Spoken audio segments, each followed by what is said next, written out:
군사분계선 DMZ 한복판에서 굶주린 북한군 어린 남매를 발견한 대한민국 특전사 707 여군 중사 그녀는 군인의 명예 대신 아이들의 손을 잡고 구출을 선택하게 되고 군복을 벗을 각오로 두 아이의 세상을 지켜낸 한 여군의 기적 같은 이야기입니다. 구독과 좋아요를 해주시면 더 좋은 사연으로 보답하겠습니다. 새벽에 냉기는 강철도 얼릴 듯했다. 비무장지대를 가로지르는 바람은 단순한 공기의 흐름이 아니었다.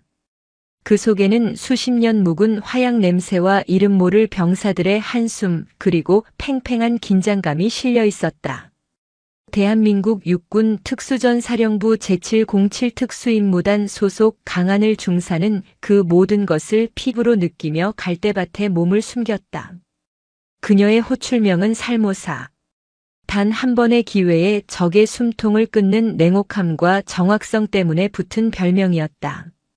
오늘 그녀와 팀원들이 투입된 곳은 강원도 철원, 중부전선의 심장부라 불리는 옛 화살머리고지 인근이었다. 공식적인 작전명은 새벽 정찰이었지만 실제 임무는 최근 들어 부쩍 늘어난 북측의 미세한 움직임을 감시하고 특이 동향을 포착하는 것이었다. 어둠이 채 가시지 않은 여명, 자욱한 물안개가 시야를 흐리는 이곳에서 강 중사의 감각은 맹수의 그것처럼 날카롭게 깨어 있었다. 소총의 차가운 감촉, 방탄모가 턱을 누르는 압박감, 무선 수신기에서 들려오는 희미한 잡음. 그 모든 것이 그녀의 일부였다. 얼마나 지났을까? 동쪽 하늘이 희미하게 푸른 빛을 머금기 시작할 무렵 강 중사의 예민한 귀에 무언가 이질적인 소리가 걸려들었다. 바람에 갈대가 스치는 소리도 멀리서 들려오는 새소리도 아니었다. 아주 희미하지만 분명한 억눌린 흐느낌이었다. 덫인가? 강 중사의 온몸에 긴장이 흘렀다.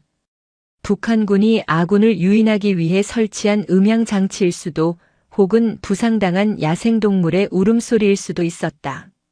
하지만 소리는 간헐적으로 그리고 절박하게 이어졌다. 그것은 기계가 흉내낼 수 없는 슬픔의 파장을 담고 있었다. 그녀는 수신호로 팀원들에게 대기 및 경계 강화를 지시했다. 그리고 소리의 근원지를 향해 한치의 소음도 없이 몸을 움직였다. 살모사가 먹잇감에게 다가가듯 그녀의 움직임에는 군더더기가 없었다. 축축한 흙냄새와 비릿한 물냄새가 섞인 공기를 가르며 나아가자 흐느낌은 점차 선명해졌다. 어린아이의 울음소리였다. 심장이 차갑게 내려앉았다. 이 비정의 땅, 철책과 지뢰가 일상인 이곳의 아이라니. 있을 수 없는 일이었다. 강 중사는 마지막 갈대숲을 방패 삼아 몸을 낮추고 조심스럽게 고개를 들었다. 그리고 그녀의 눈에 들어온 광경은 지난 10년간의 군 생활 동안 마주했던 그 어떤 훈련 상황이나 작전보다도 비현실적이었다. 키가 작은 갈대들이 움푹 파인 공간에 낡고해진 인민군 군복을 입은 두 아이가 서로를 부둥켜 안고 있었다. 대여섯 살쯤 되어 보이는 여자아이와 그보다 한두 살은 더 어려 보이는 남자아이. 여자아이는 겁에 질린 눈으로 사방을 경계하며 울고 있는 남자아이의 입을 필사적으로 막고 있었다. 아이들의 군복은 몸에 맞지 않게 컸고 소매와 바짓단은 흙과 이슬에 젖어 축 늘어져 있었다. 쉬, 지녀가. 울면 안 돼. 들키면 우린. 여자아이의 목소리는 새벽 공기 속에서 가늘게 떨렸다. 동생을 다독이는 그 작은 손길에는 나이를 뛰어넘는 절박함이 묻어 있었다. 강 중사는 숨을 죽였다. 아이들의 행색, 그리고 그들이 있는 위치. 군사분계선에서 불과 수백 미터 남짓 떨어진 남측 지역. 모든 상황이 최악을 가리키고 있었다. 탈북인가? 아니면 머릿속에서 수십 가지 경우의 수가 충돌했다. 북측의 기만 전술일 가능성. 아이들을 미끼로 한 유인책일 가능성. 하지만 아이들의 눈빛은 그 모든 가설을 무력하게 만들었다. 그 작은 눈동자에는 이념도 전략도 없었다. 오직 순수한 공포와 살아남아야 한다는 본능만이 가득했다. 특히 동생을 바라보는 누나의 눈빛은 마치 어미 잃은 새끼 짐승이 동생을 지키려는 듯 처절했다. 강 중사는 조용히 소총의 안전장치를 확인했다. 아이들을 향한 위협이 아니라 아이들을 위협할지 모를 모든 것에 대한 경계였다. 그때 남자아이가 누나의 손을 뿌리치고 더 큰 소리로 울음을 터뜨렸다. 엄마, 아빠 보고 싶어. 엄마 아빠는 어디 있어? 누나, 집에 가자. 응? 무서워. 진혁아, 제발. 곧 만날 수 있어. 엄마 아빠는 먼저 좋은 곳으로 가 계신다고 했잖아. 우리도 곧 따라갈 거라고. 여자아이는 거의 울부짖듯 속삭이며 동생을 다시 끌어안았다. 그 순간 강 중사는 결심했다. 이것이 함정이든 아니든 저 아이들을 이대로 둘 수는 없었다. 규정과 절차 그 모든 것을 뛰어넘는 무언가가 그녀의 심장을 강하게 두드렸다. 군인이기 이전의 사람이었다. 그녀는 천천히 몸을 일으켰다. 갈대가 스치는 소리에 아이들이 화들짝 놀라 그녀를 바라보았다. 위장 크림으로 얼굴을 가리고 총을 든 군인의 모습에 여자아이의 얼굴은 새하얗게 질렸다. 아이는 반사적으로 동생의 앞을 막아서며 온몸으로 동생을 감쌌다. 그 작은 등이 세상의 모든 위협을 막아내려는 듯 위태롭게 떨리고 있었다. 강 중사는 천천히 소총을 등 뒤로 맨다는 의미로 어깨에 걸었다. 그리고 두 손을 들어 자신이 위협적인 존재가 아님을 보여주었다. 괜찮아. 목소리가 멋대로 잠겨 나왔다. 그녀는 다시 한번 최대한 부드러운 목소리로 말했다. 괜찮아.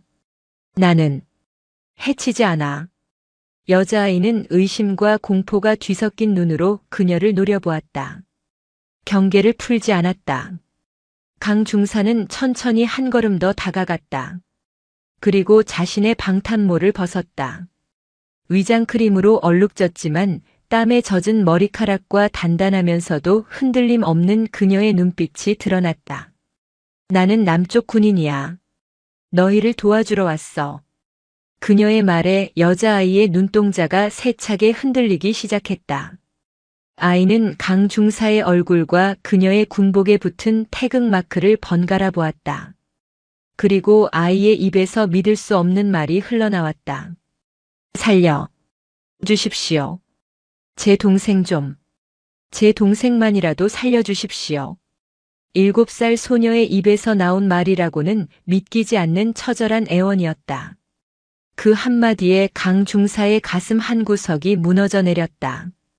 그녀는 아이들 앞으로 다가가 조심스럽게 무릎을 꿇었다. 아이들과 눈높이를 맞추기 위해서였다. 그래. 둘 다 살려줄게. 내가 꼭. 그것은 단순한 위로가 아니었다.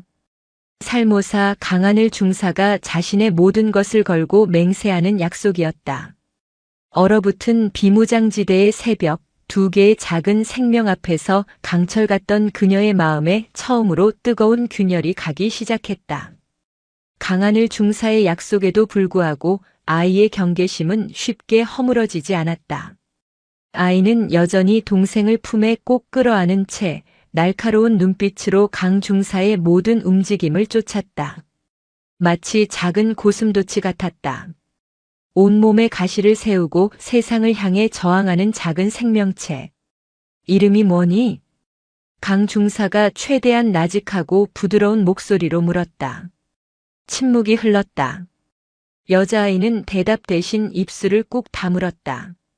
그때 아이의 등 뒤에 숨어있던 남자아이가 작은 목소리로 웅얼거렸다. 누나는 리서령. 나는 리진혁. 진혁아. 서령이라 불린 여자아이가 다급하게 동생의 이름을 부르며 입을 막았다. 하지만 이미 이름은 강 중사의 귀에 꽂힌 후였다. 리설령과 리진혁. 북에서 흔히 들을 수 있는 이름이었다. 서령아, 진혁아. 좋은 이름이구나. 나는 강하늘이라고 해. 강 중사는 자신의 이름을 밝혔다. 딱딱한 계급과 호출명을 떼어낸 한 개인의 이름. 그것이 아이들에게 조금이나마 위안이 되기를 바랐다. 그녀는 전투 식량 가방을 뒤져 조심스럽게 초콜릿바 하나를 꺼냈다. 군용 보급품이지만 이런 상황에서는 최고의 무기가 될 수 있었다. 배고프지? 이거 먹어. 단 거야. 그녀가 초콜릿바를 내밀자 진혁이의 눈이 반짝였다.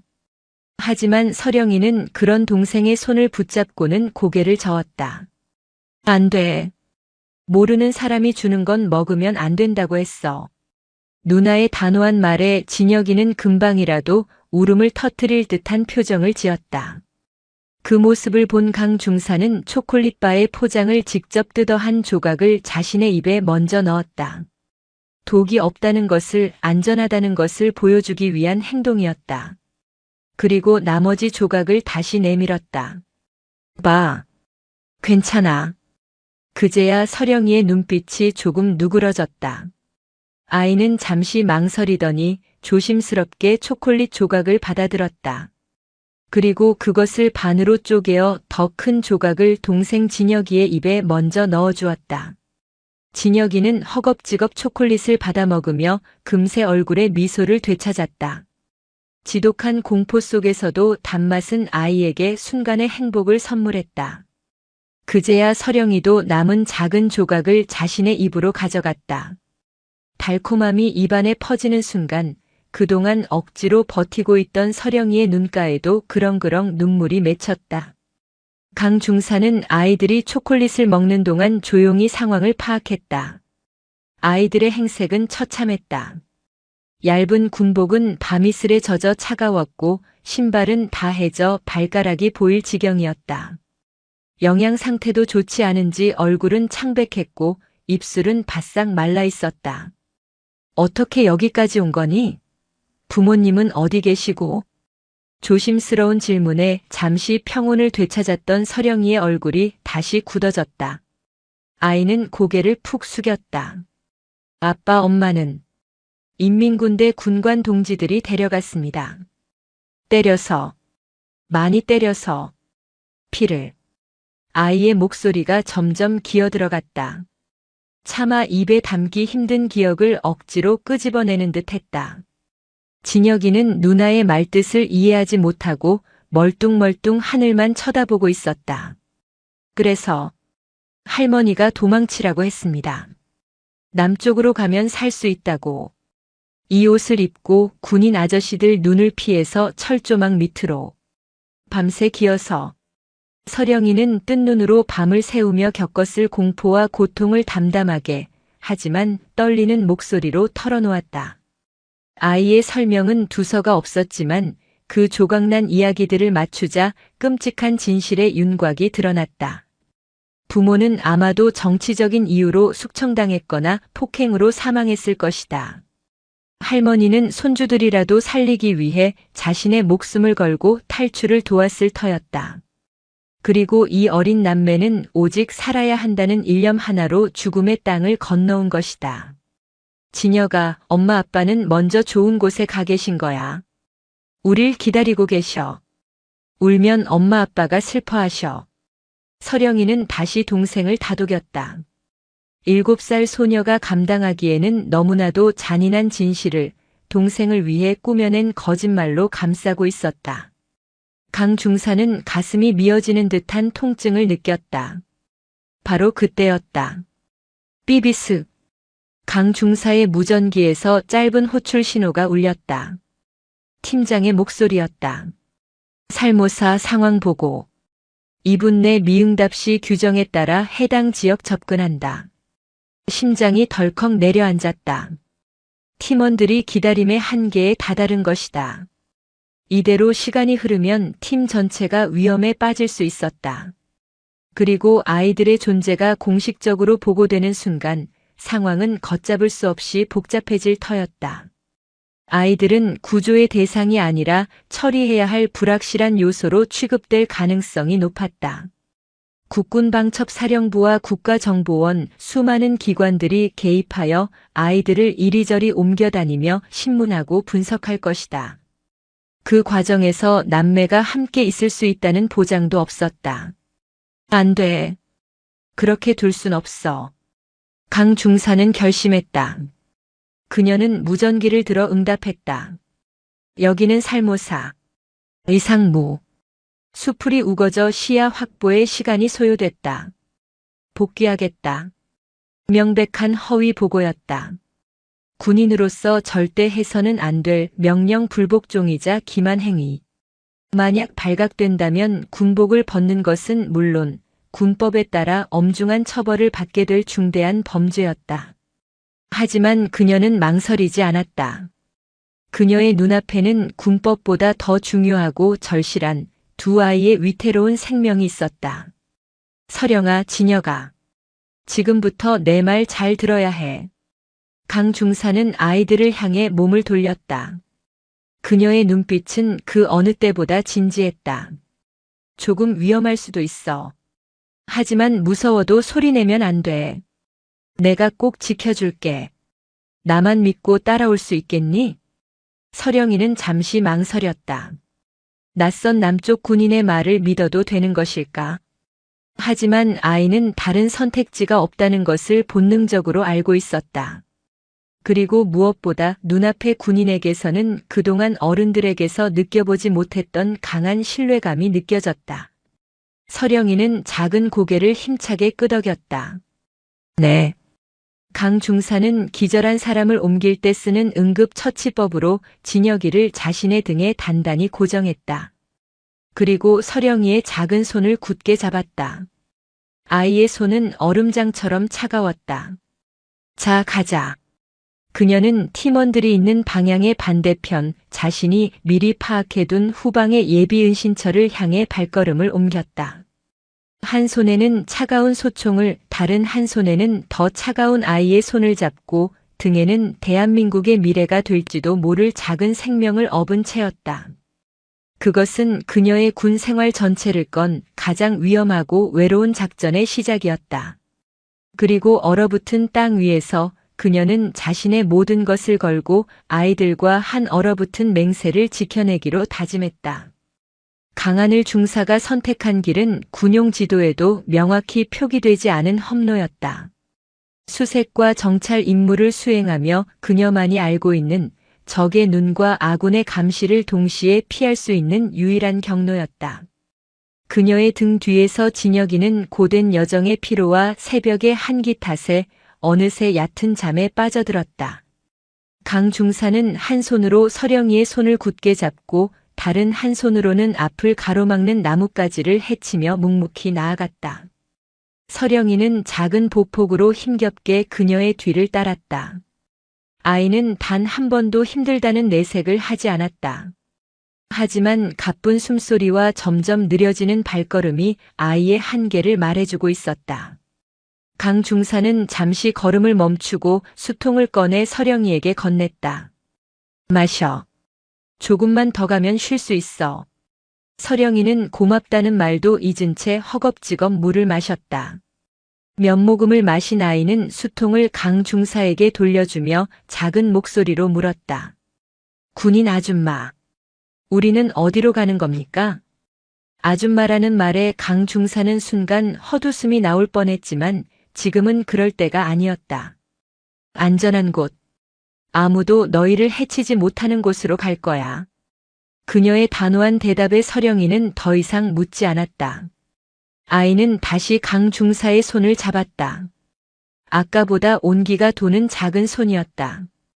얼마나 지났을까? 동이 완전히 트고 숲속으로 햇살이 스며들기 시작할 무렵 그들은 마침내 목적지에 도착했다. 그곳은 과거 훈련 시에 비상대피소로 사용하기 위해 구축해둔 작은 자연 동굴이었다.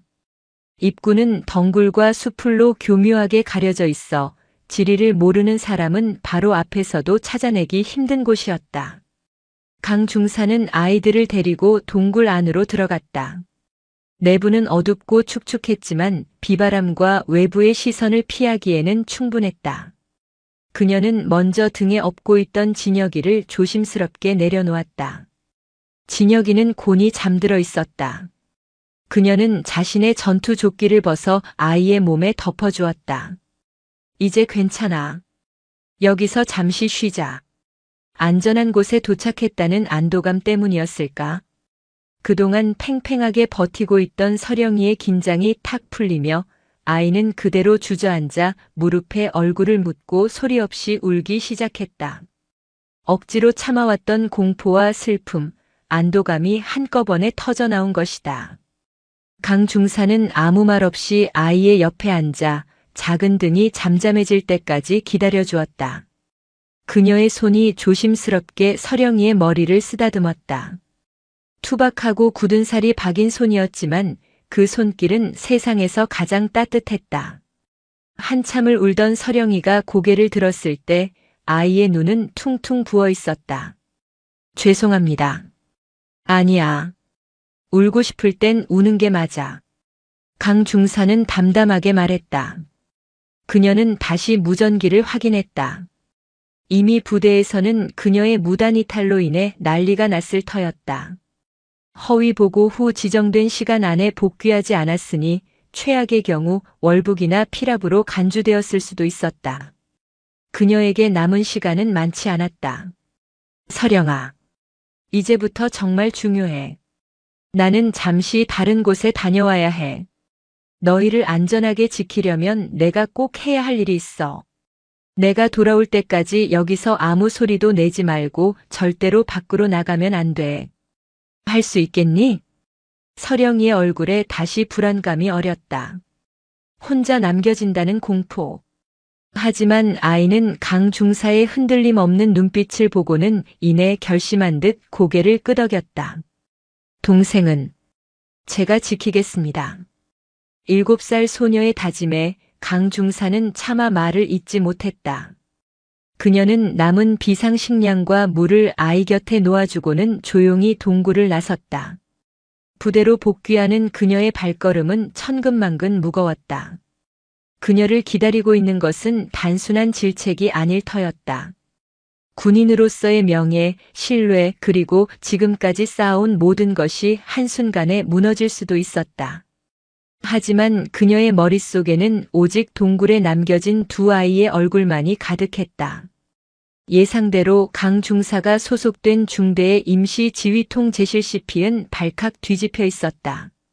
그녀가 모습을 드러내자 모든 시선이 그녀에게로 향했다. 그 속에는 의심, 분노, 그리고 걱정이 뒤섞여 있었다. 중대장인 김진철 대위가 그녀에게 다가왔다. 그의 얼굴은 굳어 있었다. 강 중사, 어디에 있다가 이제 나타나는 건가?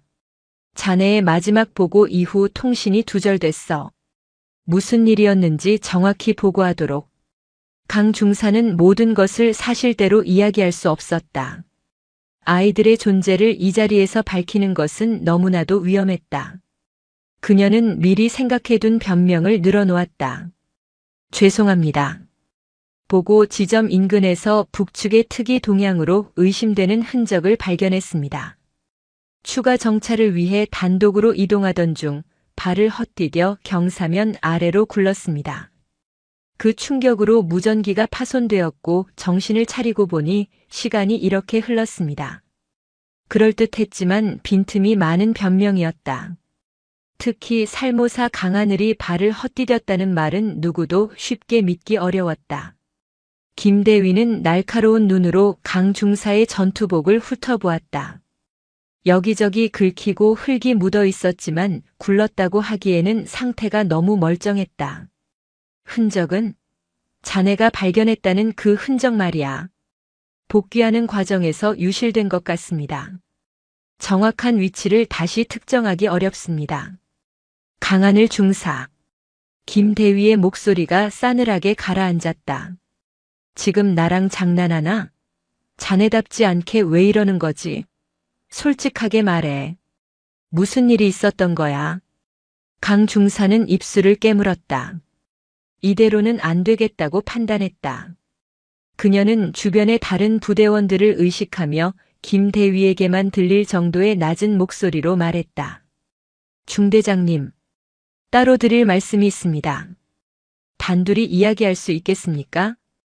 김대위는 잠시 그녀를 쏘아보다가 이내 결심한 듯 지휘 텐트 안으로 그녀를 이끌었다. 텐트 안에 들어서자마자 그는 지도를 가리키며 물었다. 자네가 굴렀다는 지역이 어디지? 강 중사는 대답 대신 전혀 다른 이야기를 꺼냈다. 사람을 구했습니다. 뭐라고? 민간인입니다. 어린 아이 둘입니다. 북에서 넘어왔습니다. 순간 텐트 안의 공기가 얼어붙었다.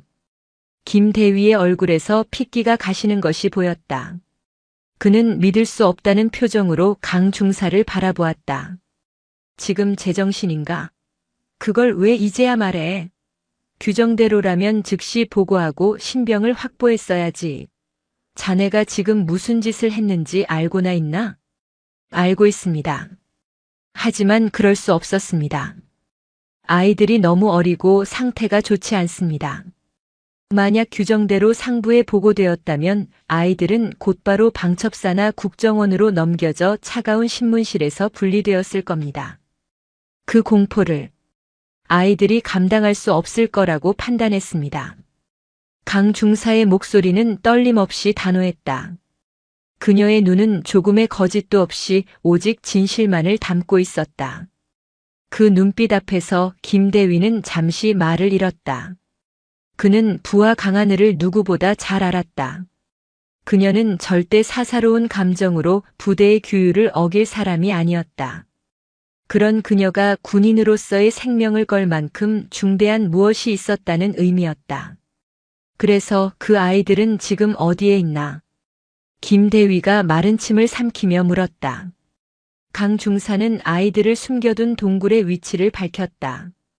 모든 것을 들은 김대위는 한참 동안 눈을 감고 생각에 잠겼다. 그의 어깨 위에 부대의 운명과 두 아이의 생명, 그리고 강 중사의 미래가 통째로 올려진 듯 했다. 마침내 그가 눈을 떴다. 그의 눈빛은 깊고 단호했다. 강 중사, 자네는 지금부터 내 명령을 기다린다. 이 텐트 밖으로 한 발자국도 나가지 마. 내가 모든 책임을 진다. 그 말을 남기고 김대위는 텐트 밖으로 나갔다. 혼자 남은 강 중사는 굳게 주먹을 쥐었다. 강철 같던 그녀의 삶에 예측할 수 없는 균열이 생겨나고 있었다. 그것이 자신을 파괴할지 혹은 더 단단하게 만들지 알 수 없었다. 하지만 한 가지는 분명했다. 그녀는 이제 혼자가 아니었다.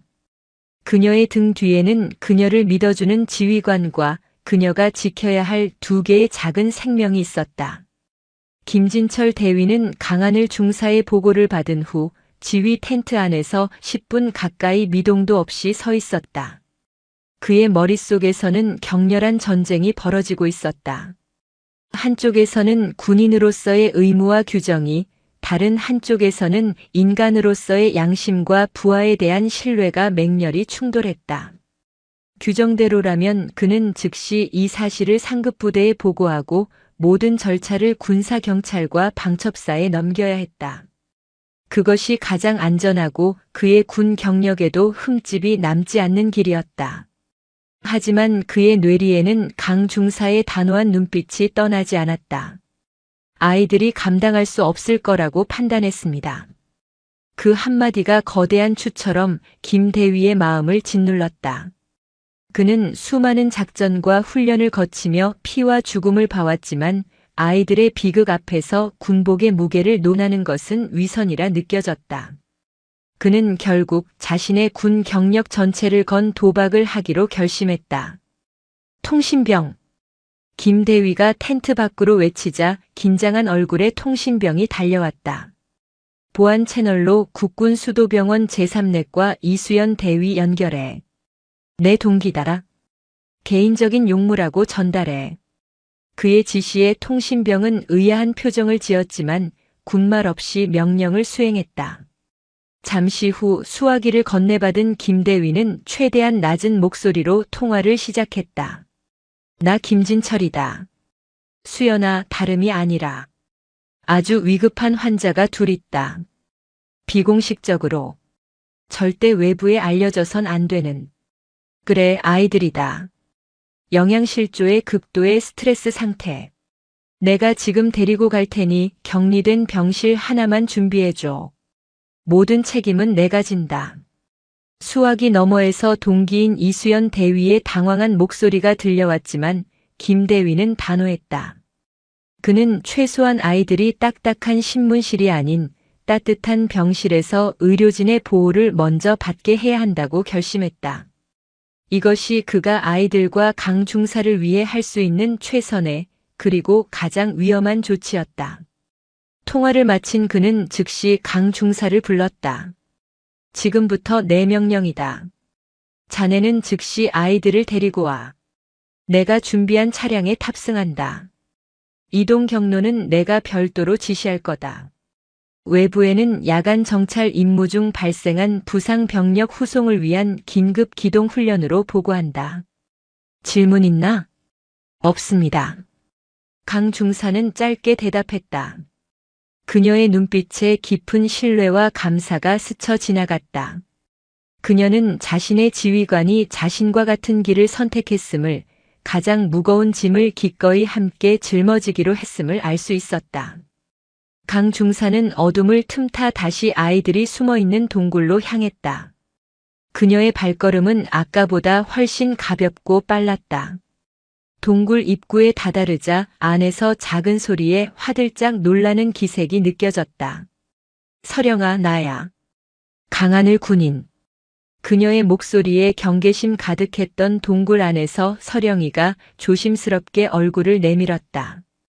강 중사를 확인한 아이는 그제야 안도의 한숨을 내쉬었다. 이제 가야 해. 더 안전한 곳으로. 강 중사는 잠든 진혁이를 다시 업고 서령이의 손을 잡았다. 칠흑 같은 어둠 속에서 세 사람은 조심스럽게 산을 내려왔다. 약속된 장소에는 시동을 켠 군용 앰뷸런스가 대기하고 있었다. 운전석에는 김 대위가 직접 앉아 있었다. 그는 아이들을 보자마자 아무 말 없이 뒷문을 열어주었다.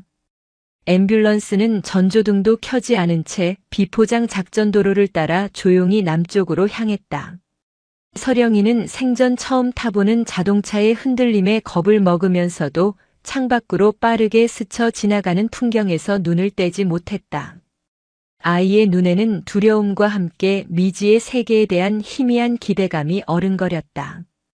강 중사는 그런 서령이의 어깨를 가만히 감싸 안아주었다. 몇 시간을 달렸을까? 앰뷸런스는 경기도 성남에 위치한 국군수도병원 후문으로 조용히 들어섰다. 김 대위의 연락을 받고 대기하고 있던 이수연 대위가 그들을 맞았다. 하얀 의사 가운을 입은 그녀는 아이들의 행색을 보고 잠시 놀랐지만 이내 침착하게 아이들을 병실로 안내했다. 병실은 미리 준비된 1인 격리실이었다. 딱딱한 군용 침대가 아닌 하얀 시트가 깔린 깨끗한 침대와 따뜻한 공기가 아이들을 맞았다.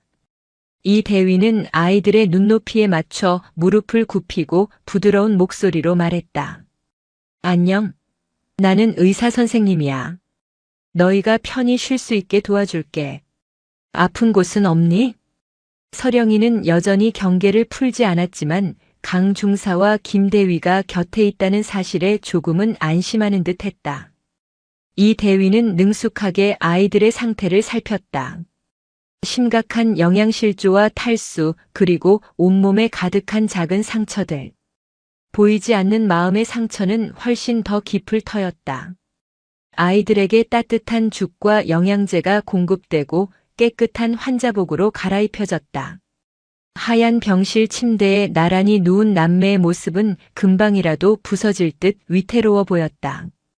진혁이는 깊은 잠에 빠져 있었고 서령이는 잠든 동생의 손을 꼭 잡은 채 천장만 바라보고 있었다. 그 평화는 오래가지 않았다. 병실 문이 거칠게 열리며 날카로운 인상의 군인 2명이 들어섰다.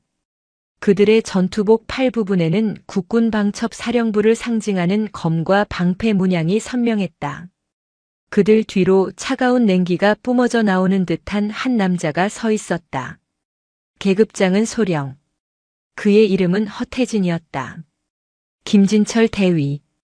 이게 무슨 무단 전횡인가. 미확인 월경 인원을 규정된 절차를 무시하고 임의로 빼돌려 병원에 은닉하다니. 이게 군법회의 감이라는 건 알고 있겠지? 허태진 소령의 목소리는 얼음처럼 차가웠다. 그는 아이들을 구조해야 할 생명이 아니라 처리해야 할 미확인 월경 인원으로 규정하고 있었다. 김대위가 앞으로 나서며 맞섰다. 허소령. 이들은 단순한 월경 인원이 아니라 보호가 시급한 환자요. 인도주의적 조치를 우선했을 뿐이요. 인도주의? 전방 지휘관이 그런 감상적인 단어에 휘둘려서야 되겠나? 허소령은 김대위를 비웃듯 밀치고 아이들이 누워있는 침대로 다가갔다. 그의 날카로운 시선이 잠든 진혁이와 겁에 질린 서령이를 훑었다. 지금부터 이 인원들의 신병은 우리 방첩사에서 인수한다. 당장 신문을 시작해야겠어. 북괴의 기만 전술일 가능성을 단 1%라도 배제할 수 없으니. 허소령이 서령이에게 손을 뻗는 순간이었다. 멈추십시오. 그의 앞을 가로막은 것은 강하늘 중사였다. 그녀의 눈빛은 마치 새끼를 지키는 어미 맹수처럼 번뜩이고 있었다. 저 아이는 지금 의사의 보호가 필요한 환자입니다. 소령님의 조사는 그 이후에 해도 늦지 않습니다. 일개 중사 따위가 감히 내 앞을 막아서? 허소령의 얼굴이 분노로 일그러졌다. 그는 강 중사를 밀치려 했다. 하지만 강 중사는 바위처럼 꿈쩍도 하지 않았다. 오히려 그녀의 몸에서 뿜어져 나오는 기세에 허소령이 주춤할 정도였다. 제 눈에 흙이 들어가기 전까지는 저 아이들 손끝 하나 건드릴 수 없습니다. 그것은 단순한 저항이 아니었다. 자신의 모든 것을 걸겠다는 선전포고였다. 회색 지대에 던져진 아이들을 사이에 두고 규율과 양심, 냉혹한 현실과 인간의 도리가 정면으로 충돌하고 있었다. 병실의 공기는 금방이라도 폭발할 듯 팽팽하게 당겨졌다. 강하늘 중사와 허태진 소령의 대치는 살얼음판 위에서의 칼춤처럼 위태로웠다. 일촉즉발의 상황을 깨트린 것은 김진철 대위였다. 그는 두 사람 사이로 파고들어 강 중사의 어깨를 단단히 붙잡았다. 강 중사 그만. 명령이다. 명령이라는 말에 강 중사는 이를 악물었지만 어쩔 수 없이 한 걸음 물러섰다. 하지만 그녀의 눈은 여전히 허소령을 향한 저기를 거두지 않았다. 김대위는 허소령을 향해 돌아섰다. 허소령 좋다. 신병 인수는 하되 장소는 이 병원으로 한정해 주시오. 보다시피 아이들의 상태가 장거리 이동이나 본격적인 신문을 견딜 상태가 아니오. 주치의의 소견을 들어보는 게 어떻겠소? 김대위의 제안은 일종의 타협안이었다. 그때 이수연 대위가 차트를 들고 앞으로 나섰다. 소령님, 국군수도병원 제3내과장 이수연 대위입니다. 환자들의 주치의로서 말씀드립니다. 현재 두 아동 모두 극심한 영양실조와 탈수, 저체온증 증세를 보이고 있습니다. 특히 남아의 경우 의식은 있지만 전반적인 활력 징후가 매우 불안정합니다. 지금 환경을 바꾸거나 정신적 충격을 가할 경우 쇼크 상태에 빠질 수 있습니다. 의학적 판단으로는 최소 72시간의 절대 안정이 필요합니다. 이수연 대위의 전문가적이고 단호한 소견에 허소령은 잠시 할 말을 잃었다. 군대라 할지라도 의사의 공식적인 진단은 함부로 무시할 수 없었다. 만약 아이들에게 무슨 일이라도 생긴다면 그 책임은 고스란히 자신에게 돌아올 터였다. 좋다. 72시간. 그 이후에는 내가 모든 권한을 행사한다. 그동안 이 병실은 우리 통제하에 둔다. 누구도 내 허락 없이는 출입할 수 없어. 물론 강하늘 중사 자네도 포함해서. 허소령은 차갑게 선언하고는 부하들에게 병실 앞을 지키도록 지시했다. 강 중사는 아이들에게서 강제로 분리되었다. 복도를 사이에 두고 그녀는 굳게 닫힌 병실 문을 망연자실하게 바라볼 수밖에 없었다. 아이들의 불안한 눈빛이 문이 닫히기 직전까지 그녀를 향해 있었다. 그날 이후 강 중사와 김 대위에 대한 방첩사의 공식적인 조사가 시작되었다. 두 사람은 각각 다른 조사실로 불려가 몇 시간에 걸친 강도 높은 신문을 받아야 했다. 허소령은 집요했다. 그는 이번 사건을 자신의 공을 세울 기회로 여겼다. 그는 두 사람이 북의 공작에 포섭되었거나 최소한 중대한 군기문란 행위를 저질렀다고 확신했다. 강 중사 다시 묻지. 갈대밭에서 아이들을 처음 발견했을 때 주변에 다른 인원은 없었나? 접선하는 모습은 보지 못했나? 없었습니다. 아이들이 왜 하필 자네 앞에 나타났다고 생각하지? 우연이라고 하기엔 너무나도 극적이지 않은가? 그것까지는 제가 알 수 없습니다. 김진철 대위의 지시였나? 아니면 단독 행동이었나? 솔직히 말하면 정상 참작의 여지가 있을 수도 있어. 허소령의 질문은 교묘하게 강 중사와 김 대위 사이를 이간질하려 했다. 하지만 강 중사는 흔들리지 않았다. 그녀는 모든 행동이 자신의 독자적인 판단이었으며 김 대위는 사후에 보고를 받고 지휘관으로서의 조치를 취했을 뿐이라고 일관되게 진술했다. 모든 책임을 자신이 지겠다는 의지였다. 시간은 아이들에게도 그들을 지키려는 이들에게도 잔인하게 흘러갔다. 병실에 격리된 서령과 진혁은 낯선 환경과 감시의 눈길 속에서 극도의 불안 증세를 보였다. 특히 서령이는 밤마다 악몽을 꾸며 비명을 질렀고 음식을 거의 입에 대지 못했다. 아이에게 유일한 위안은 곁에 있는 동생뿐이었다. 그리고 마침내 72시간이 지났다. 허소령은 약속대로 본격적인 신문을 위해 병실로 향했다. 그가 병실 문을 열었을 때 안에서는 이수연 대위의 다급한 목소리가 들려왔다. 진혁아, 정신 차려. 눈 떠봐. 침대 위에서 진혁이가 갑자기 온몸을 사시나무 떨듯 떨며 경련을 일으키고 있었다. 아이의 얼굴은 새파랗게 질려 있었고 가쁜 숨을 몰아쉬었다.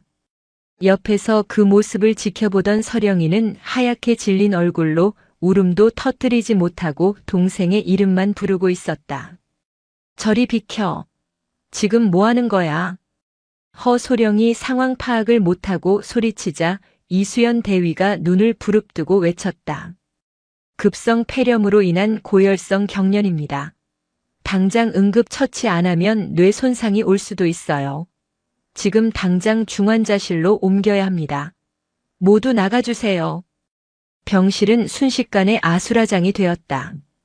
긴급 호출을 받은 의료진들이 달려와 진혁이의 몸에 각종 의료 장비를 부착하고 이동식 침대에 실어 중환자실로 향했다. 허소령과 그의 부하들은 순식간에 벌어진 응급 상황에 어쩔 줄 모르고 복도에 우두커니 서 있을 뿐이었다. 그때 소식을 듣고 달려온 강 중사가 복도 끝에서 나타났다. 그녀는 방첩사 요원들의 제지를 뿌리치고 중환자실 앞으로 달려갔다. 유리창 너머로 작은 몸에 수많은 튜브를 꽂은 채 힘겹게 숨을 쉬고 있는 진혁이의 모습이 보였다. 그리고 그 옆에서 넋이 나간 표정으로 동생을 바라보는 서령이의 작은 등이 위태롭게 떨리고 있었다. 그 순간 강 중사는 깨달았다. 전쟁의 파편은 총알이나 포탄처럼 눈에 보이는 것만이 아니었다.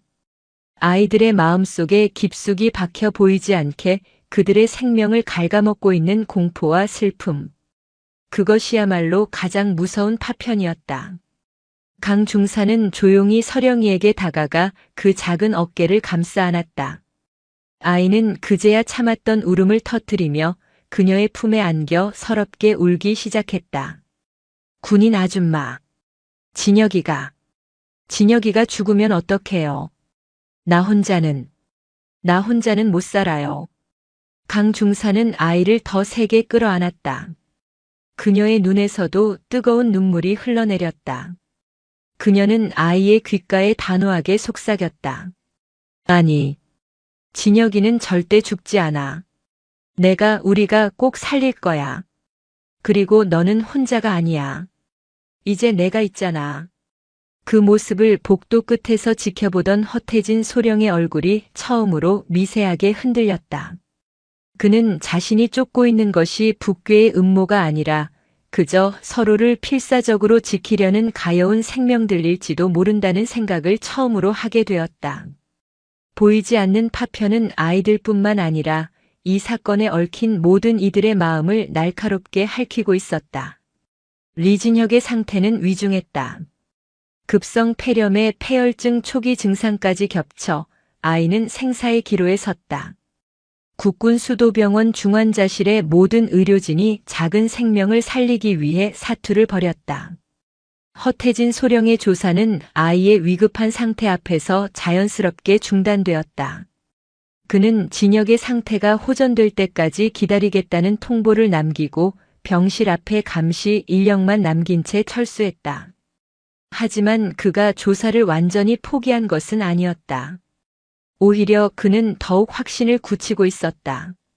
저 아이의 갑작스러운 발병조차 계산된 연극일 수 있다.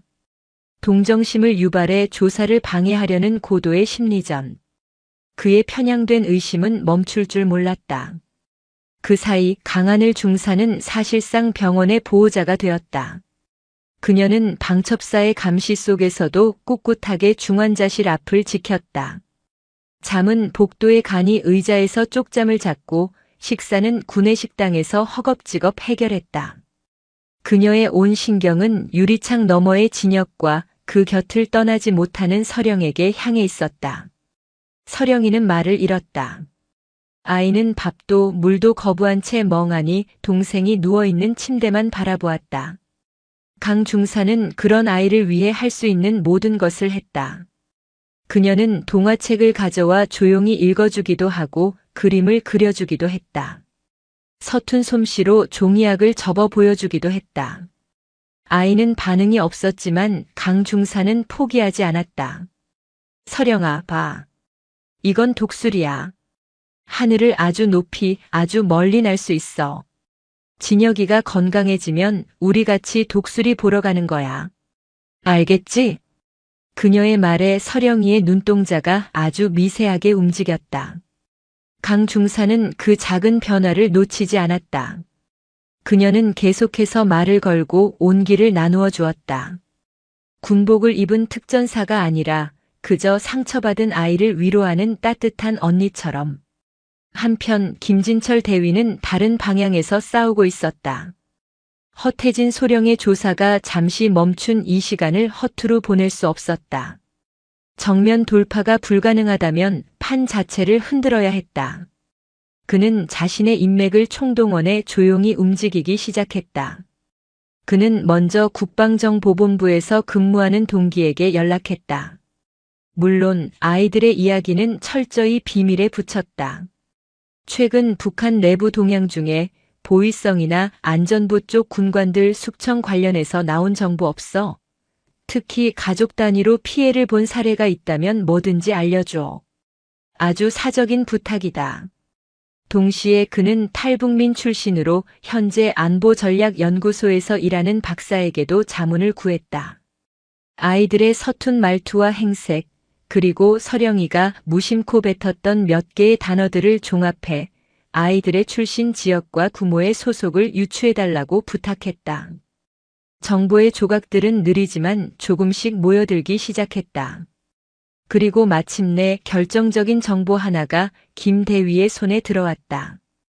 국방정보본부의 동기가 보내온 한 장의 첩보 보고서였다.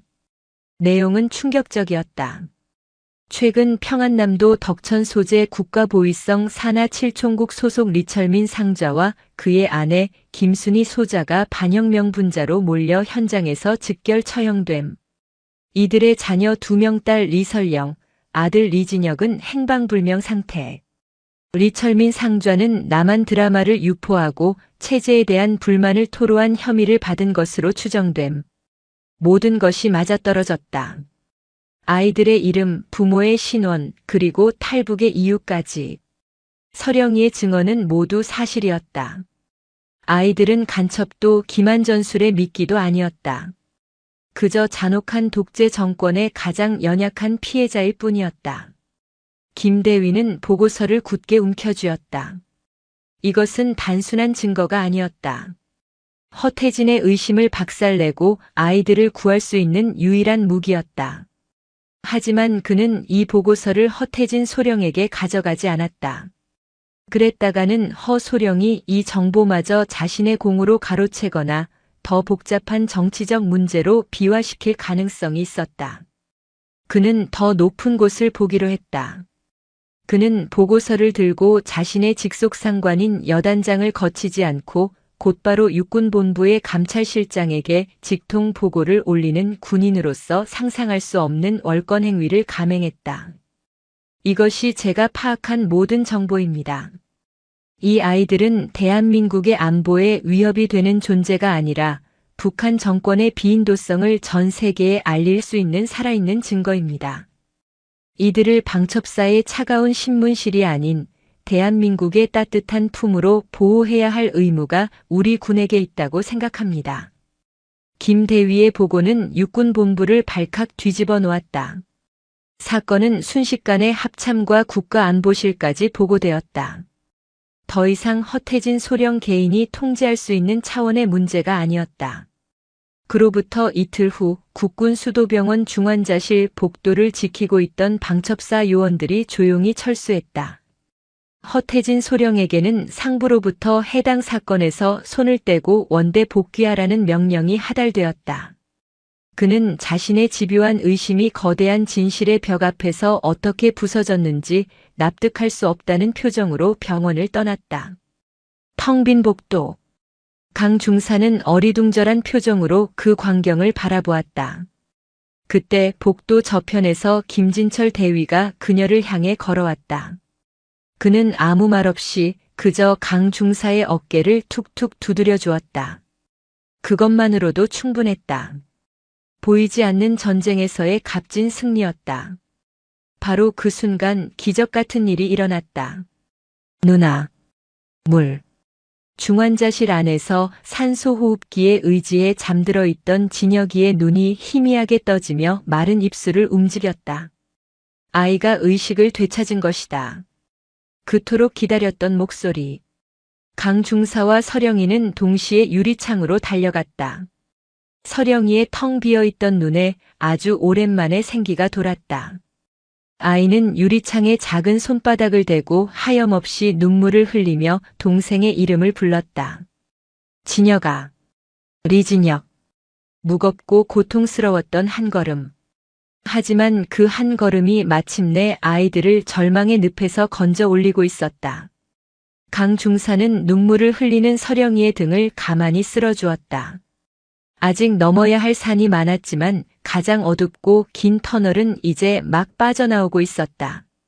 창밖으로 비치는 햇살이 유난히 따스하게 느껴지는 오후였다. 리진혁의 기적적인 회복은 국군 수도병원에 작은 파문을 일으켰다. 아이의 생명력을 단순히 의학적인 데이터로만 설명할 수 없었다. 그것은 곁을 지키는 누나의 간절함과 자신을 지켜주는 강하늘 중사에 대한 깊은 믿음이 만들어낸 결과였다. 진혁이는 하루가 다르게 기력을 되찾았다. 묽은 미음으로 시작한 식사는 며칠 지나지 않아 일반식으로 바뀌었고 창백했던 얼굴에는 서서히 혈색이 돌기 시작했다. 아이의 첫마디가 물이었다면 완벽히 의식을 차린 후의 첫마디는 누나 배고파였다. 그 말을 들은 서령이는 지난 며칠간의 슬픔과 공포를 모두 잊은 듯 환하게 웃으며 동생의 몫으로 나온 빵을 잘게 찢어 입에 넣어주었다. 그 모습을 지켜보는 강 중사의 마음은 따뜻한 물이 차오르듯 벅차올랐다. 진혁의 회복과 함께 아이들을 둘러싼 공기도 변하기 시작했다. 육군본부의 직접적인 개입 이후 방첩사의 감시는 완전히 철수했다. 대신 통일부와 국가정보원에서 파견된 직원들이 병원을 찾았다. 그러나 이전의 허태진 소령처럼 위압적인 태도는 아니었다. 그들은 아이들의 건강 상태를 최우선으로 고려하며 조심스럽게 미래에 대한 논의를 시작했다. 어느 날 오후 말끔한 정장을 차려입은 통일부 소속의 고위 공무원인 박성준 서기관이 병실을 찾았다.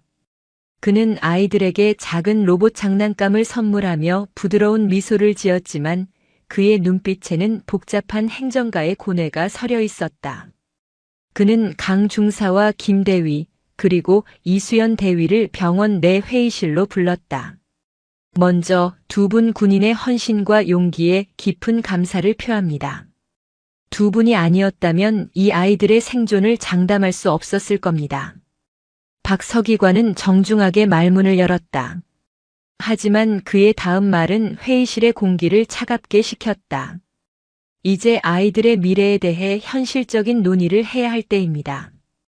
진혁군이 퇴원하는 대로 두 아동은 규정에 따라 북한 이탈 주민보호센터 통칭 하나원으로 이송될 예정입니다. 그곳에서 기본적인 사회 적응 교육을 받은 후 미성년자이므로 아동보호시설로 인계될 것입니다. 아동보호시설이라니요? 강 중사가 자신도 모르게 반문했다. 그녀의 목소리에는 날카로운 경계심이 묻어 있었다. 그렇습니다. 현재 아이들은 법적으로 대한민국 국민이 맞지만 부모가 없는 미성년 고아입니다. 저희가 최선을 다해 좋은 시설을 수소문하겠지만 결국 두 아이는 국가의 보호 아래 자라게 될 겁니다. 그의 말은 지극히 합리적이고 타당했다. 하지만 강 중사의 귀에는 사형 선고처럼 들렸다. 그 끔찍한 사선을 넘어온 아이들이 이제 막 서로와 자신에게 의지의 상처를 치유하려는 아이들이 또다시 낯선 환경의 시설로 보내져 수많은 아이들 중 하나로 살아가야 한다는 말이었다. 서령이와 진혁이가 분리될 가능성도 배제할 수 없었다. 방법이 없습니까? 제가 아이들을 계속 돌볼 수 있는 방법은 없습니까? 강 중사의 절박한 질문에 박 서기관은 안타까운 표정을 지었다. 강 중사님의 마음은 충분히 이해합니다. 하지만 법적 보호자 자격은 매우 엄격한 심사를 거칩니다. 미혼의 현역 군인 신분으로는 솔직히 말씀드리면 거의 불가능에 가깝습니다. 직업의 특수성, 안정적인 양육 환경 제공의 어려움 등 현실적인 장벽이 너무나도 많습니다. 그것은 거대하고 차가운 시스템이라는 이름의 벽이었다. 총알과 포탄은 막아낼 수 있었지만 법과 규정이라는 보이지 않는 벽 앞에서 그녀는 무력했다. 회의실을 나온 강 중사는 망연자실한 표정으로 복도를 걸었다. 그녀의 머릿속은 복잡하게 얽혀들었다. 아이들의 미래, 자신의 군 생활, 그리고 감당할 수 없을지도 모를 책임의 무게. 그때 김진철 대위가 그녀의 옆에 나란히 서서 커피캔 하나를 건넸다. 하늘아, 이건 군사작전이 아니다. 정답이 정해져 있는 표적지가 없어. 내 마음이 시키는 대로 해. 어떤 결정을 하든 나는 내 편이다. 지휘관이 아닌 인생 선배로서 건네는 진심 어린 조언이었다. 강 중사는 그 말에 더 큰 혼란을 느꼈다. 자신의 마음이 무엇을 원하는지 그녀 자신도 확신할 수 없었다. 며칠 후 강 중사는 이수연 대위의 도움을 받아 아이들을 데리고 잠시 외출 허가를 받았다. 딱딱한 병원과 군부대가 아닌 진짜 세상의 공기를 마시게 해주고 싶었다. 그녀는 아이들의 손을 잡고 병원 근처의 한적한 공원으로 향했다. 낯선 사람들의 웃음소리, 비둘기를 보며 신기해하는 진혁이의 천진난만한 얼굴. 그 모든 것이 서령이의 굳어있던 표정을 조금씩 녹이고 있었다. 강 중사는 아이들에게 아이스크림을 사주었다. 차갑고 달콤한 맛에 두 아이의 눈이 동그래졌다. 맛있어? 네. 세상에 이렇게 맛있는 건 처음 먹어봅니다. 진혁이가 입가에 아이스크림을 잔뜩 묻힌 채 외쳤다. 그 모습에 서령이도 강 중사도 소리내어 웃었다. 평범한 일상이 주는 행복이 얼마나 소중한 것인지 세 사람은 그 순간 온몸으로 느끼고 있었다. 그들은 공원 벤치에 나란히 앉아지는 노을을 바라보았다. 빌딩 숲 너머로 붉게 물드는 하늘은 아이들이 넘어온 북녘의 하늘과 같은 하늘이었지만 전혀 다른 감흥을 주었다. 그곳에는 포성과 감시의 위협 대신 평화와 내일에 대한 막연한 기대감이 깃들어 있었다. 한참 동안 말없이 하늘을 보던 진혁이가 문득 강 중사의 옷자락을 잡아당기며 물었다. 하늘 엄마. 응? 강 중사는 자신의 귀를 의심했다.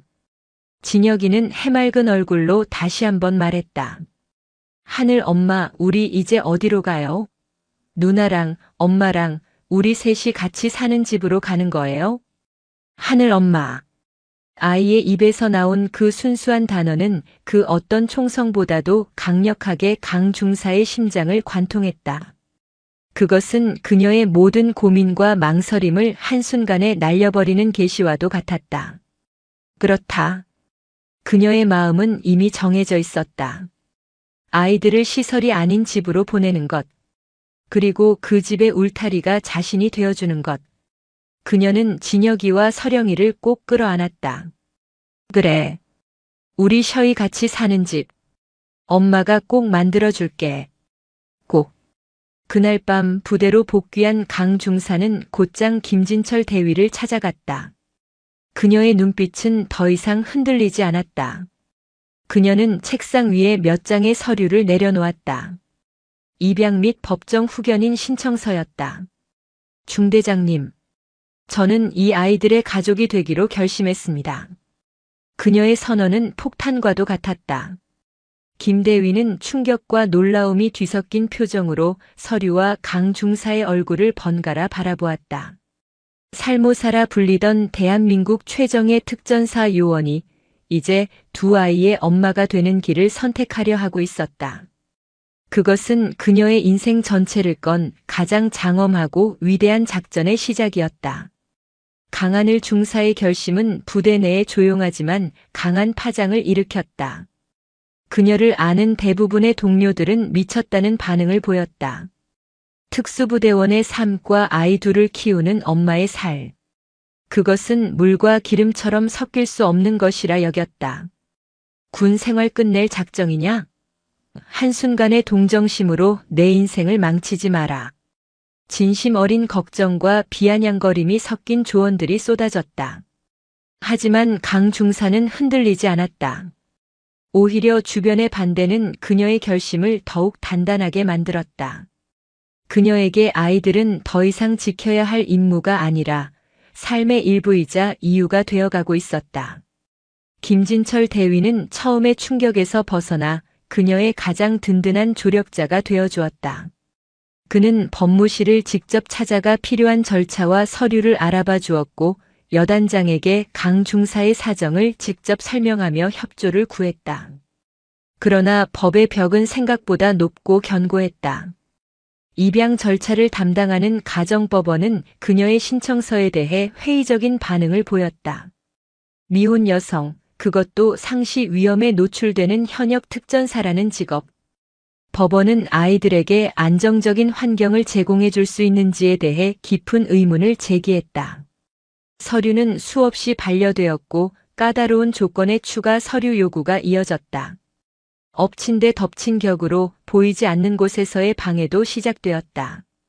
강 중사에 대한 익명의 투서가 국방부와 법원에 제출되었다. 내용은 그녀가 과도한 영웅 심리에 취해 있으며 정신적으로 불안정하여 양육자로 부적합하다는 악의적인 억측으로 가득했다. 투서의 배후에 누가 있는지 짐작하는 것은 어렵지 않았다. 이번 일로 불명예스럽게 좌천된 허태진 소령의 비열한 복수일 터였다. 그는 아이들을 직접 공격할 수 없게 되자 그들의 유일한 버팀목인 강 중사를 무너뜨리려 하고 있었다. 이러한 외부의 시련보다 더 힘든 것은 아이들 내면의 상처를 마주하는 것이었다.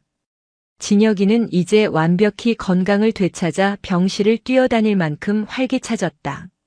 아이는 강 중사를 하늘 엄마라 부르며 따랐고 서령이 역시 그녀에게 마음의 문을 활짝 열었다.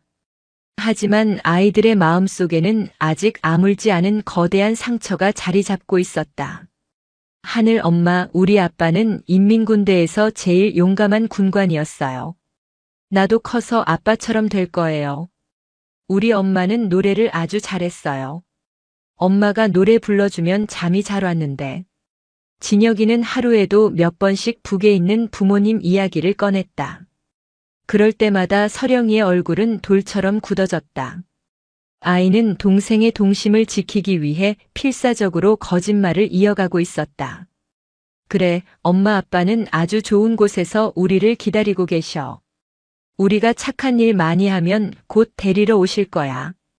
그 거짓말은 위태로운 평화를 유지시켜 주었지만 동시에 골마 터지기 직전의 종기와도 같았다. 서령이는 밤마다 악몽에 시달렸고 가끔은 아무도 없는 곳에서 혼자 눈물을 훔치다 강 중사에게 들키곤 했다. 거짓말의 무게가 7살 소녀의 영혼을 짓누르고 있었다. 강 중사는 더 이상 이 문제를 외면할 수 없다고 판단했다. 진실을 마주할 용기. 그것이야말로 아이들이 이 땅에서 건강하게 뿌리내리기 위해 가장 먼저 필요한 것이었다. 그녀는 이수연 대위에게 조언을 구했다. 이 대위는 정신과 및 아동 심리 전문가와 상의한 후 조심스럽게 자신의 의견을 전했다. 진실을 알려야 할 때가 온 것 같아요. 물론 엄청난 고통이 따르겠죠. 하지만 상처를 제대로 치료하려면 먼저 그 상처를 직시해야만 해요. 제가 함께 하겠습니다. 아이들이 충격을 최소화하고 그 슬픔을 건강하게 애도할 수 있도록 돕겠습니다. 그날 저녁 강 중사는 서령이와 진혁이를 병원 옥상 정원으로 데리고 갔다. 해가 진 하늘에는 별들이 하나둘씩 떠오르고 있었다. 그녀는 두 아이를 자신의 무릎에 앉히고 옆에는 이수연 대위가 조용히 자리를 지켰다. 진혁아, 서령아. 아주 중요한 이야기를 해야 할 것 같아. 강 중사의 진지한 목소리에 아이들은 긴장한 표정으로 그녀를 바라보았다. 강 중사는 서령이의 손을 따뜻하게 잡아주었다. 일종의 신호였다. 이제는 괜찮다고 내가 곁에 있겠다는. 서령이는 깊게 숨을 들이마셨다. 그리고 떨리는 목소리로 그동안 동생에게 차마 하지 못했던 이야기를 꺼내기 시작했다.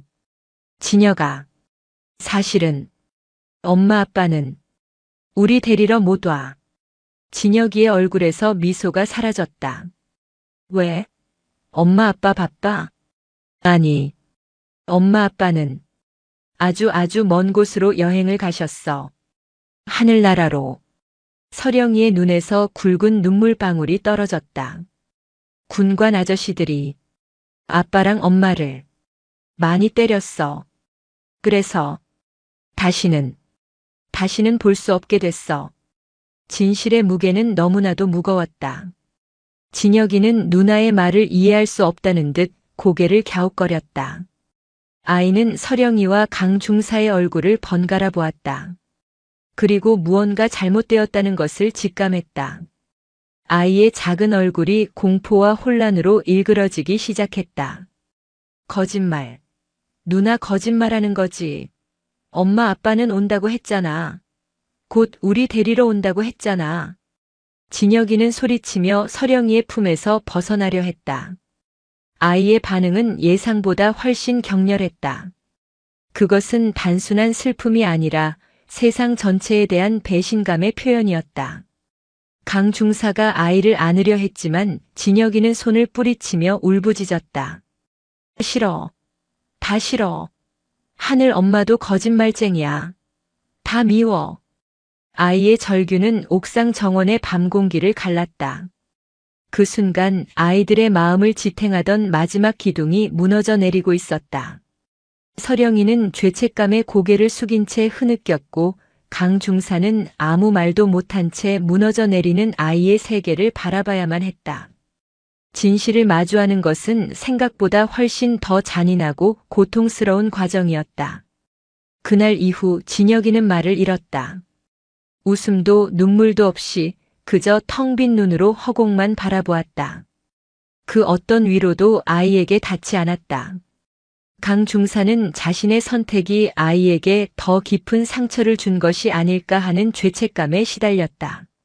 며칠이 흐른 깊은 밤 잠 못 이루고 아들의 침대 곁을 지키던 강 중사는 조용히 아이의 손을 잡고 창밖의 밤하늘을 보며 이야기하기 시작했다.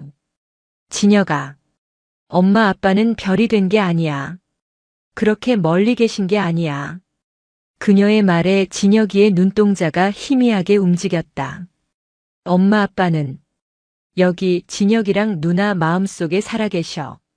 우리가 두 분을 사랑하고 기억하고 또 두 분이 우리에게 가르쳐 주신 것처럼 용감하게 살아가는 한 엄마 아빠는 영원히 우리와 함께 있는 거야. 하늘 엄마 마음속에도 두 분이 살아계셔. 이렇게 멋진 아들, 딸을 남겨주셨으니까. 그녀는 진실 위에 새로운 의미를 더 씌워주었다.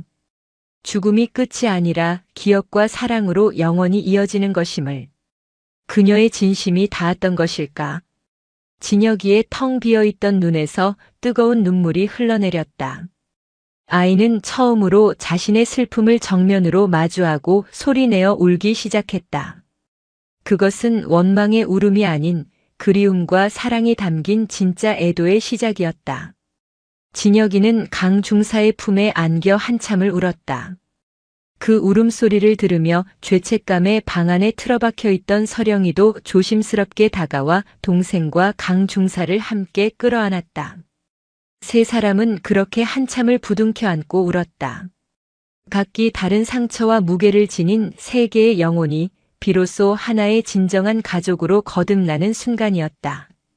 진실의 무게는 고통스러웠지만 그 고통을 함께 이겨낸 그들의 유대는 세상 그 무엇보다도 단단해져 있었다. 진실을 마주한 후 아이들은 놀라운 속도로 안정을 되찾았다. 슬픔을 억누르는 대신 온전히 표현하고 서로의 상처를 보듬어주기 시작했다. 진혁이는 더 이상 부모님 이야기를 꺼내며 떼를 쓰지 않았다. 대신 밤하늘의 별을 보며 아빠, 나 오늘 밥 잘 먹었어요. 하고 조용히 속삭이곤 했다. 서령이는 죄책감의 그늘에서 벗어나 동생을 돌보는 것뿐만 아니라 자신의 감정을 표현하는 법을 배우기 시작했다. 아이들의 긍정적인 변화는 강하늘 중사의 입양 절차에도 결정적인 영향을 미쳤다. 가정법원에서 파견된 조사관은 아이들과 강 중사 사이의 깊은 유대감과 안정적인 애착 관계를 직접 확인하고는 매우 긍정적인 보고서를 제출했다. 김진철 대위가 속한 부대의 여단장도 직접 나섰다.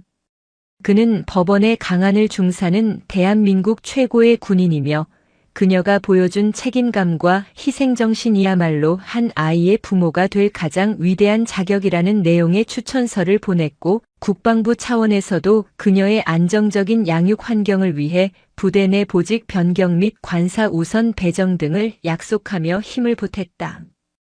허태진 소령의 음해는 더 이상 힘을 쓰지 못했다. 오히려 그의 비열한 행동이 상부에 알려지면서 그는 한직으로 밀려나 군 경력에 치명적인 오점을 남기게 되었다. 시스템의 차가운 벽은 진심과 연대라는 따뜻한 힘 앞에서 서서히 허물어지고 있었다. 마침내 진혁이가 퇴원을 하고 세상 밖으로 나갈 준비를 마쳤다. 병원을 떠나는 날 이수연 대위를 비롯한 제3내과의 모든 간호사들이 나와 아이들과 작별 인사를 나눴다.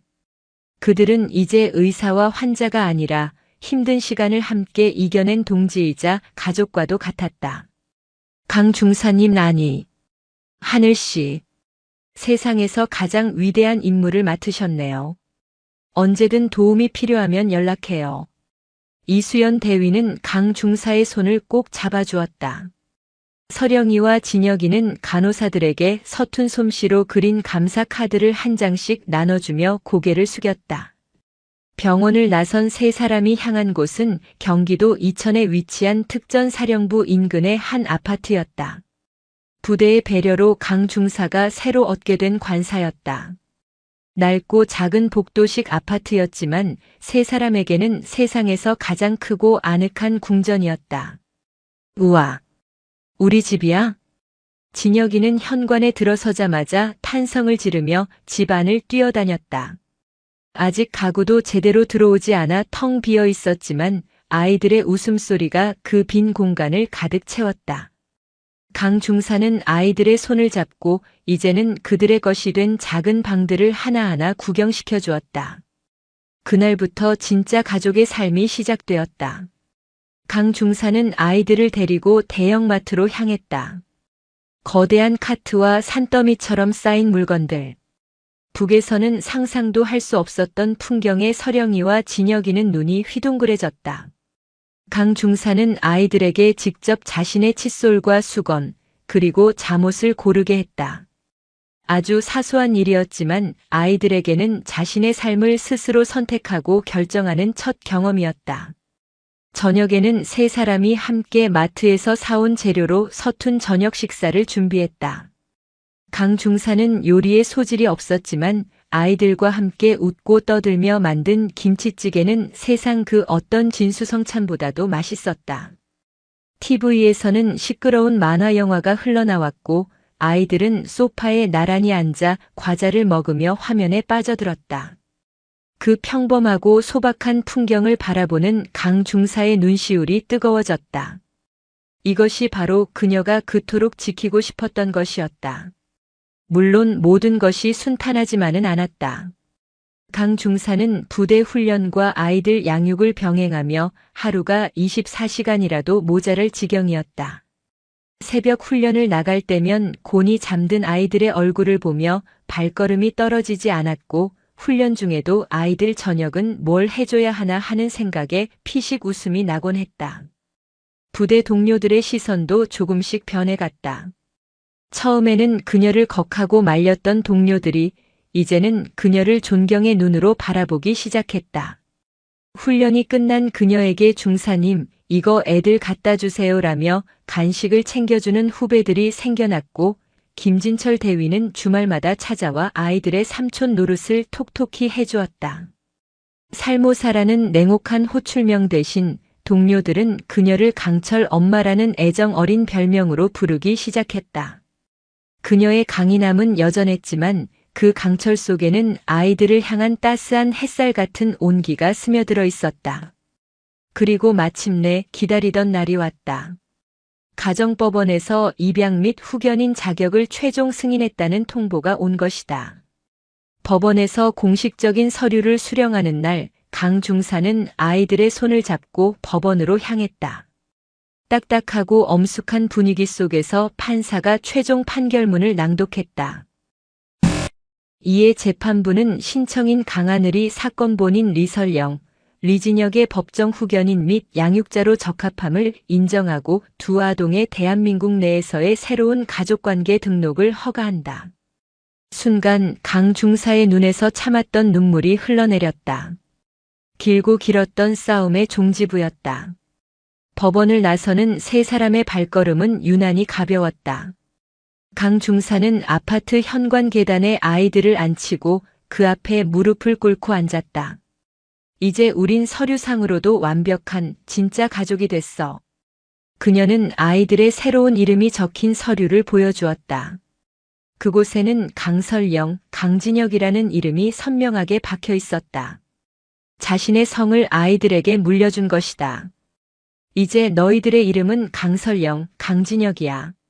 어때? 마음에 들어? 설영이의 눈이 동그래졌다.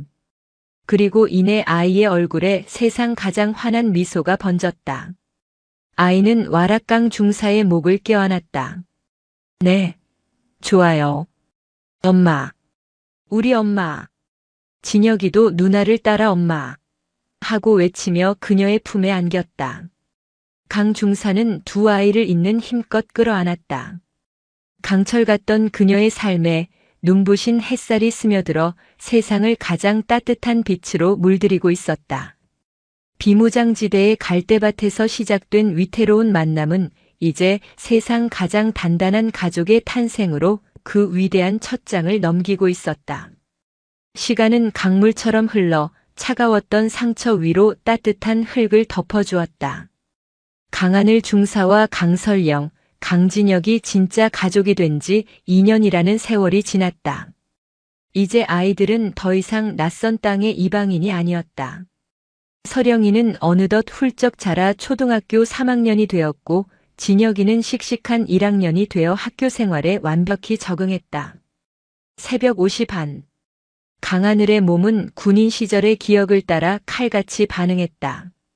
하지만 이제 그녀를 깨우는 것은 기상나팔 소리가 아닌 두 아이를 위한 아침을 준비해야 한다는 엄마로서의 책임감이었다.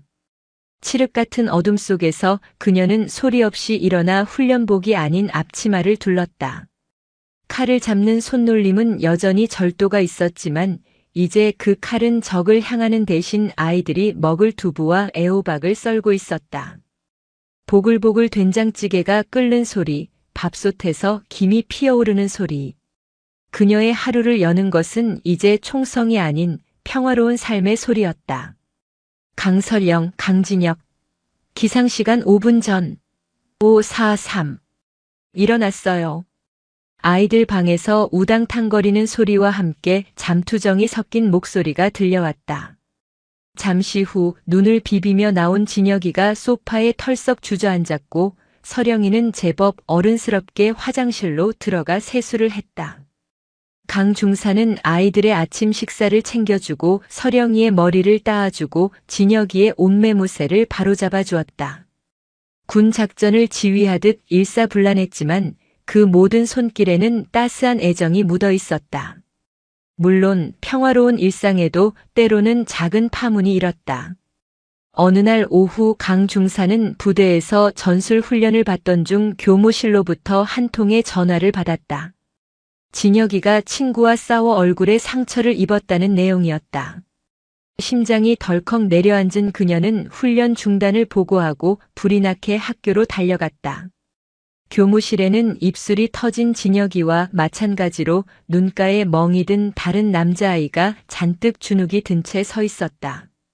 어머니, 진혁이가 친구에게 먼저 주먹을 휘둘렀다고 합니다. 이유를 물어도 대답을 안 하네요.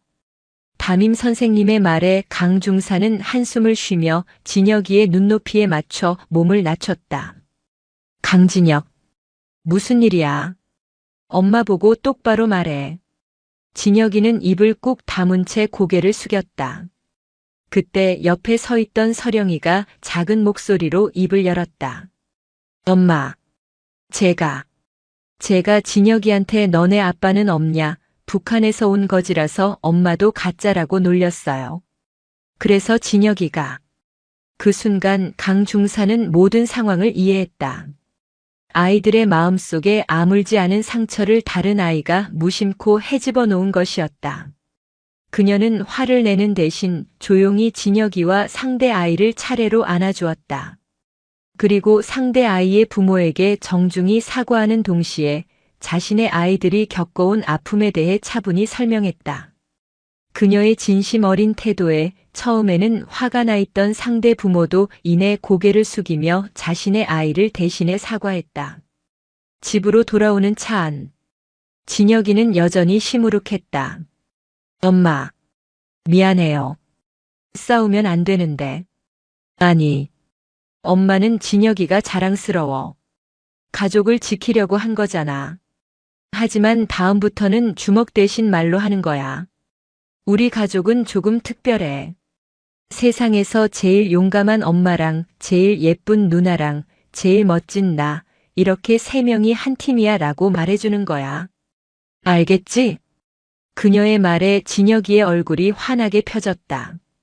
서령이도 동생의 어깨를 두드리며 미소 지었다. 아이들은 그렇게 세상과 부딪히고 상처받고 또 치유하는 법을 배우며 단단하게 성장하고 있었다. 시간이 흘러 가을이 깊어진 어느 날 강 중사는 한 통의 전화를 받았다. 어느덧 소령으로 진급한 김진철이었다. 하늘아, 잘 지내나? 다름이 아니라 합참에서 자네에게 무공훈장을 수여하기로 결정했다. 2년 전 그 아이들을 구한 공로를 뒤늦게나마 공식적으로 인정하기로 한 거야.